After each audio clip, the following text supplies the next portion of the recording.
Hello students, good morning. Today I am going to start your second book and this is lesson number 7 in this book and I am going to start today integrals. What is the means of integral? Integral का means क्या होता है? This is the reverse procedure of differentiation या इसको हम anti derivative भी कहते हैं. डिफरेंशिएशन और इंटीग्रल में डिफरेंस अगर हमको बताने को कहा जाए तो डिफरेंशिएशन में वैल्यू डिक्रीज होती है और इंटीग्रल में वैल्यू इंक्रीज होती है और इस प्रोसीजर को हम एंटी डेरिवेटिव के थ्रू यानी इनवर्स प्रोसीजर ऑफ डिफरेंशिएशन के थ्रू कैसे करते हैं. एक एग्जांपल मैं आपकी बुक से लेता हूं जिसमें आपसे कह रहा है कि find the anti derivative of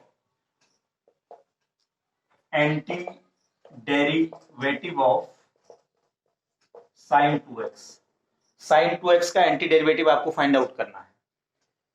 तो सीधी सी बात है, मुझे ये सोचना है कि sin 2x एंटी डेरिवेटिव यानी ये डेरिवेट करके आया है sin 2x. किसको डेरिवेट करके आया होगा? sin, केवल sin के बारे में सोचिए, cos 2x को.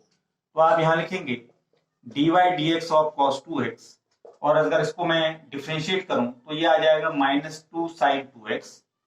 dx से क्रॉस मल्टीप्लाई करेंगे तो ये हो जाएगा -2 sin 2x dx. -2 को इधर ले आएंगे तो ये हो जाएगा cos 2x over -2 sin 2x dx. और एक लाइन और हम इसमें इंक्रीज करेंगे और जिसको हम कहते हैं c. c यहां पर है इंटीग्रेटेड कांस्टेंट. अब ये इंटीग्रेटेड कांस्टेंट क्या होता है इसको समझते हैं. इंटीग्रेटेड कांस्टेंट का मतलब ये है क्योंकि जब हम डिफरेंशिएशन करते हैं कुछ इस तरह का, मान लीजिए आपके पास एक्सप्रेशन है fx equal to x square plus 3. इसको अगर आप डिफरेंशिएशन करेंगे तो ये x square plus 0 2x plus 0 आ जाएगा. यानी जो आपका कांस्टेंट टर्म है वो क्या होगा? 0 होगा. लेकिन अगर इसका आपको एंटी डेरिवेटिव निकालना हो, जैसे मैंने कहा find anti derivative of 2x. तो मुझे ये सोचना पड़ेगा कि 2x किसको डिफरेंशिएट करके आया. तो सीधी सी बात है, dy dx of x square को इंटीग्रेट करके क्या आया? 2x आया. या यहां पर एक्स स्क्वायर प्लस 3 भी मैं लिख देता तब भी मेरा ये क्या आता है? 2x आता. तो ये जो कांस्टेंट है इसको रिप्रेजेंट करने के लिए भाई x square plus 3 equal to क्या हो जाएगा मेरे पास? 2x dx. और सीधी सी बात है, जब मैं इसको इंटीग्रेट करूंगा x square plus 3/2 equal to x dx integration में आ जाएगा. या मैं इसको ऐसे भी लिख सकता हूं 3/2 एक्स dx. और यहां पर कांस्टेंट को रिप्रेजेंट नहीं किया जाता, इसकी जगह c आ जाता है, ये इसलिए c लगाते हैं. ये इंडेफिनिट इंटीग्रल है. एक्चुअली जब हम इंटीग्रल्स को पढ़ते हैं तो ये 2 टाइप्स के इंटीग्रल्स होते हैं, डेफिनिट और इनडेफिनिट. अभी हम फर्स्ट पार्ट में इनडेफिनिट इंटीग्रल को डिस्कस कर रहे हैं. तो मैं आपको ये समझाने की कोशिश कर रहा हूं कि जब भी हम किसी टर्म को इंटीग्रेट करते हैं, जैसे मैंने sin 2x को किया तो मेरा आंसर cos 2x अपॉन -2 आया. लेकिन इसके साथ c ऐड किया जिसको इंटीग्रेटेड कांस्टेंट कहा जाता है. इसमें c ऐड क्यों किया गया, इस प्रोसीजर को मैंने इस एग्जांपल के थ्रू आपको एक्सप्लेन करने की कोशिश की कि मान लीजिए हमारे पास एक फंक्शन है fx equal to x square plus 3. इसको आपने इंटीग्रेट किया तो ये 2x आया. अब मैं इसको उल्टा कर रहा हूं और मैं कह रहा हूं कि 2x का एंटी डेरिवेटिव फाइंड आउट करो. तो सीधी सी बात है, तो वैसे तो एक्स स्क्वायर का 2x का एंटी डेरिवेटिव एक्स स्क्वायर है. एक्स स्क्वायर के साथ मैं किसी भी कांस्टेंट टर्म को ले सकता हूं. जैसे मैंने यहाँ एक्स स्क्वायर प्लस 3 ले लिया तो भी इसका डेरिवेटिव क्या आएगा? 2x आएगा. और इसको सॉल्व करने पर देखा आपने फाइनली जो आंसर आ रहा है एक्स स्क्वायर बाई 2 प्लस 3/2. ये जो इस तरह की कांस्टेंट फिगर आती है हमारे पास, उसको रिप्रेजेंट करने के लिए हम यहाँ पर इंटीग्रेटिंग फैक्टर को यूज करते हैं. इसी तरह से एक आध क्वेश्चन और लिया जा सकता है आपकी एक्सरसाइज से, जैसे कि थोड़ा सा हटके जो क्वेश्चन है उनको हम डिस्कस करते हैं. जैसे मान लीजिए कि आपको कह रहा है कि find the anti derivative of, ये इसका फोर्थ पार्ट है, anti derivative of sin 2x minus 4e to the power 3x. इसका एंटी डेरिवेटिव फाइंड आउट करना है आपको.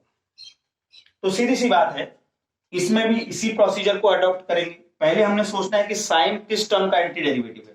तो हम कहेंगे भाई ये cos 2x का एंटी डेरिवेटिव है. इसी के आगे लिखिए इसको, सॉरी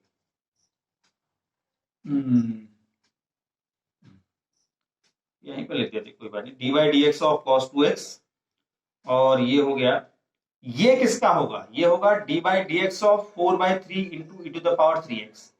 यानी जब मैं 4/3 e to the power 3x को डिफरेंशिएट करूंगा तो मेरा 4 e to the power 3x आएगा। ये आपने सोचना है। D by d x whole में बाहर ले लेते हैं तो मेरे पास बचता है cos 2x minus 4/3 e to the power 3x, और ये आंसर क्या आएगा कह रहा हूं मैं, sin 2x minus 4 e to the power 3x। Cross multiply कर देते हैं तो cos 2x minus 4/3 e to the power 3x equal to sin 2x minus 4 e to the power 3x dx। ये आपके पास फाइंड आउट हो जाएगा ये। और यहां पर इसका डेरिवेटिव जो है, एक मिनट है जो थोड़ा सा गर्म हो रहा है, ये -2 आएगा साथ में है। तो ये -2 sin 2x -2 sin 2x। एक काम और हम इसमें कर सकते हैं,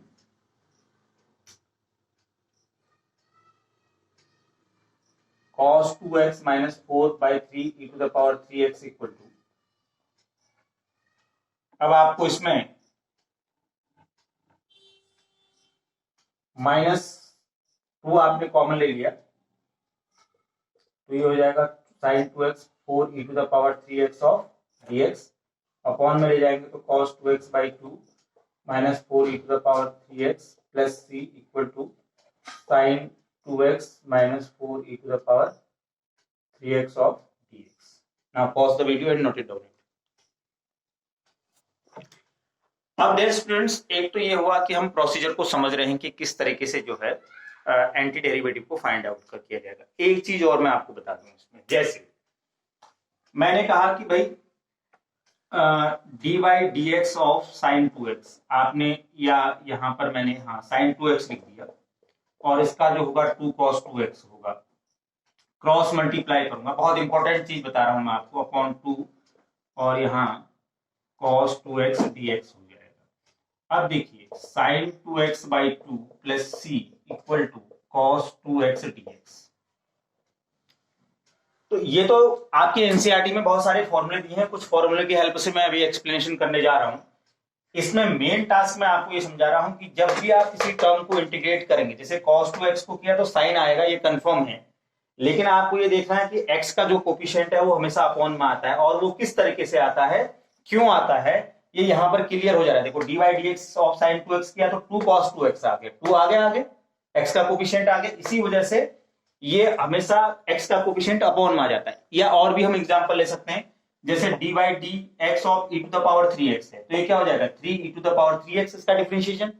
अब मैं अगर इसको क्रॉस मल्टीप्लाई करूं तो ये 3 e to the power 3x dx, या e to the power 3x upon 3 plus c equal to e to the power 3x dx। यहां पर भी देखा आपने कि e to the power x का integration e to the power x है, लेकिन जो x का कोफिशिएंट है, चाहे वो पावर में हो चाहे ना हो, x का कोफिशिएंट हमेशा अपॉन में आता है।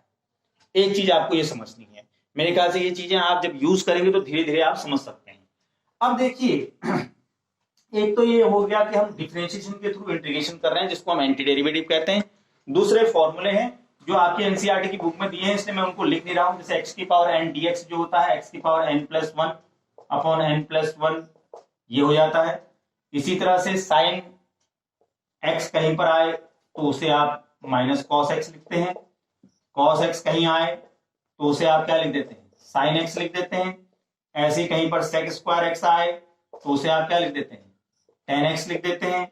e to the power x का differentiation e to the power x ही होता है। कांस्टेंट टर्म का डिफरेंशिएशन, कोई भी कांस्टेंट टर्म है उसका इंटीग्रेशन, सॉरी डिफरेंशिएशन नहीं, इंटीग्रेशन k के साथ x आ जाता है। ये बेसिक फॉर्मूले, बाकी सारे फॉर्मूलेज आपको एनसीईआरटी में दिए गए हैं। आपकी स्टार्टिंग एक्सरसाइज 7.1 से पहले आप उन सभी को एक बार देख लें और उसके बाद अपनी एक्सरसाइज को स्टार्ट कर सकते हैं। अब फॉर्मूले के थ्रू हम इसको कैसे करेंगे, एक क्वेश्चन में इसमें लेकर के बता रहा हूं आप लोगों को कि कैसे हम फॉर्मूला यूज करते हैं। जैसे मान लीजिए कि मैंने कोई भी इसमें एक क्वेश्चन ले लिया, सपोज करो कि मेरे पास ये है इंटीग्रेशन ऑफ √x प्लस या -1/√x का होल स्क्वायर, इसको मैंने इंटीग्रेट करना है। तो मैं इसको इंटीग्रेट करने के लिए पहले इसको होल स्क्वायर को ओपन करूंगा, a square plus b square minus 2ab, ये dx हो गया।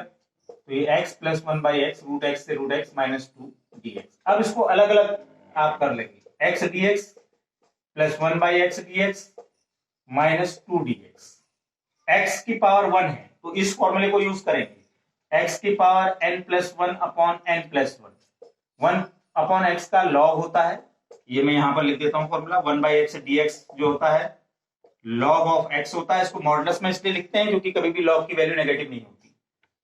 और ये कांस्टेंट टर्म आ गया, ये फॉर्मूला देखिए, k dx जो है kx के इक्वल होता है, तो ये माइनस 2x और प्लस c इसके साथ आप ऐड कर लेंगे। तो डियर स्टूडेंट्स, मेरे ख्याल से आप 7.1 एक्सरसाइज जो है वो केवल रिहर्सल एक्सरसाइज है, केवल ये प्रैक्टिस करने के लिए कि इंटीग्रेशन को हम किस तरह से एग्जीक्यूट करेंगे। बहुत सिंपल एक्सरसाइज है, तो आप लोग इस एक्सरसाइज को अटेम्प्ट करेंगे और मैं अपनी नेक्स्ट क्लास में आगे का जो प्रोसीजर है हमारा सब्स्टिट्यूशन मेथड से किस तरह से हम इंटीग्रेशन को करेंगे, उस टॉपिक को हम दोबारा से देखेंगे। Thank you to all, take care.